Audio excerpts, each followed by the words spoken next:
Des dels albors de la història, la humanitat s'ha esforçat per trencar els seus límits.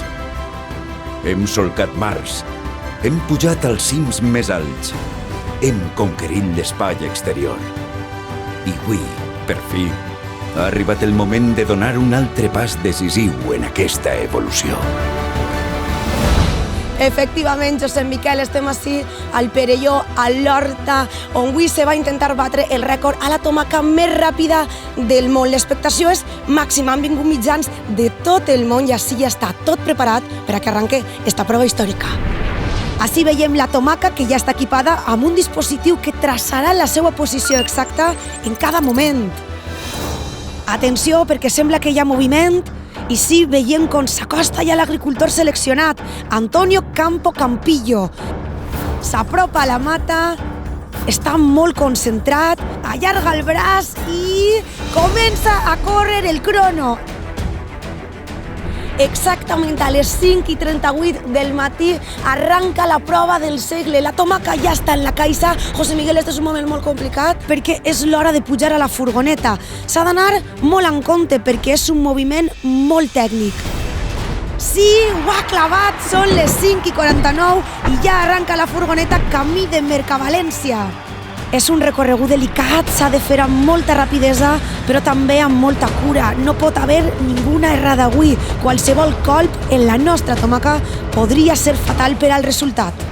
I veiem ja com arriba a Mercavalència. De moment ens ajustem al crono previst. Són exactament les 6:12 quan comença la descàrrega. Ves en compte, així, paradeta muntada. Este és un moment complicat perquè ja no està en mans del nostre agricultor. Ara cal encreuar els dits i esperar que arribi un minorista que es fixe en esta sucosíssima tomaca i es decidisca a emportar-se-la a la seva paradeta. Són ja les 6:55 i no podem perdre més temps perquè perilla el rècord si no apareix algú prompte. Atenció, atenció!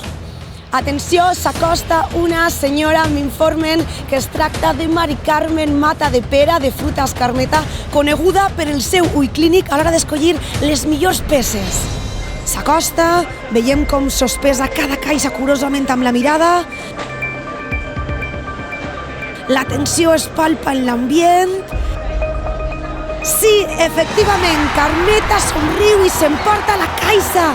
Sí, està molt contenta amb la selecció, Josep Miquel, i amb raó, perquè t'assegure que és un dels millors espècimens que hem vist en molts anys. Però no ens podem distraure perquè Carmeta ja està arribant al mercat quan estan a punt d'obrir-se les portes. Són ja les 7:29:58, les 7:29:59 i la tomaca ja està en Frutas Carmeta. L'emoció és màxima, només ens falta un pas per arribar a la glòria. Comencen a arribar els primers clients, passa un home amb un carret gris i... Ui!